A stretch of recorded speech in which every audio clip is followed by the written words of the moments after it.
Hi, this is Mark Brown with Game Maker's Toolkit, a series on video game design. So there's this bit in Uncharted 3 where Nathan Drake is about to jump between two ships and he says, "Okay, there's a ladder. I only got one shot at this." Which might make you think that you will only get, one shot at this. But if you do mess it up and jump to your death, then this being a video game and everything, you'll respawn right back here, and it's about 10 seconds until Drake is back to saying, "I only got one shot at this." Video games aren't always that good at raising the stakes, are they? Which is perhaps why there are so few truly great heist games, especially in single player. Because how can you have a game about pulling off a big, high-stakes heist if you know that getting spotted or killed by a security guard will just whiz you back to the last checkpoint? Enter The Swindle. This is a game where you genuinely feel the pressure, and you know that screwing up will be a big setback, so the stakes feel pretty damn high. But there's more to a heist than just tension. You also need to make the robber get greedy, to take more than they should and put themselves in risky situations, because that's where the best stories come from, and The Swindle nails this too. So let's break it down and figure out exactly how this game encourages you to become a master thief. The Swindle is a side-scrolling platformer with lightweight stealth mechanics, which means whacking enemies in the back of the head, rewiring mines, sneaking past security cameras, and hacking into terminals. In each randomly generated stage, you'll try to pinch as much cash as possible before choosing to exit the level. Money earned in a successful run will let you buy advanced abilities like triple jumps, bombs, quieter movement, and a greater field of vision. Plus, you must buy access to later levels, including the final caper, the Swindle.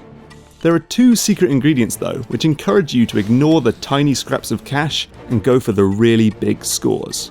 For starters, there's a 100-day limit. Every burglary, successful or otherwise, is counted as 1 day, and if you haven't finished the final mission in 100 days, it's game over.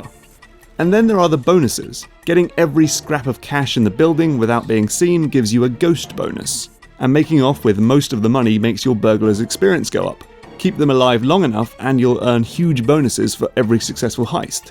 These two systems make you feel the pressure, because if you mess up and fail a level, which is pretty easy when you get killed in one hit, you'll get 0 money, and you'll have to play as a new thief, which means you have to start building up experience points from scratch.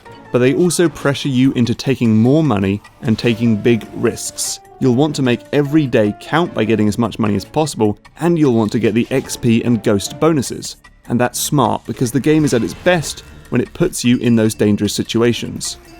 There are essentially 3 potential outcomes when you take a big risk. You could pull off the impossible and make off with the cash like a ninja thief, which is a pretty good experience. You could mess it up and trip an alarm but still make it out of the level, sirens wailing in the background. That's also a good experience. Or you could fail completely and lose the money, which isn't so great, but it might actually work out in the long run. Each failure puts you further and further behind in the 100-day deadline, which raises the tension even higher, which encourages you to get even more greedy and take even more risks, which could lead to more failure, or it could lead to one of those epic heist stories. It's also important that failure isn't too punitive. There are other games that are about preparing for one final mission, like space survival game FTL and cyberpunk spy thriller Invisible Ink. But screwing up in those games is either game over or it really puts you on the back foot. The Swindle is purposefully a little more lenient, I think, which gives you the encouragement to take those risks. You can even retry the final caper if you mess it up, though you must quickly raise the £400,000 fee to retry the level, which, yes, you guessed it, leads to you taking on more risky heists. Basically, The Swindle is a brilliant example of using game design to encourage a certain type of behaviour in a player, because without that 100-day deadline and the other systems, you'd have a very different relationship with the game, and we know this for a fact. I spoke to The Swindle's designer, Dan Marshall, who told me that at one point in development there was no 100-day limit, but he showed this early build to a journalist who figured out that it was much safer to steal a few quid, exit the level, and repeat this process thousands of times than risk the big scores. And I don't blame the journalist. This is a well-documented phenomenon in game design called the dominant strategy. If a player finds a loophole in a system that they can exploit for an easy win, they will almost always opt to use it over and over again, regardless of how tedious it is. So it's not enough to just hope that your players will do what would be most fun, in this case, risk everything for a big score. Without proper motivation or reward, players might never see your game in the way you intend it. As a designer, it's your job to put in the right pressure points and manufacture the right systems to encourage the player to behave in a certain way. In The Swindle, that's the difference between feeling like you're nicking a chocolate bar and feeling like you're pulling off the heist of the century.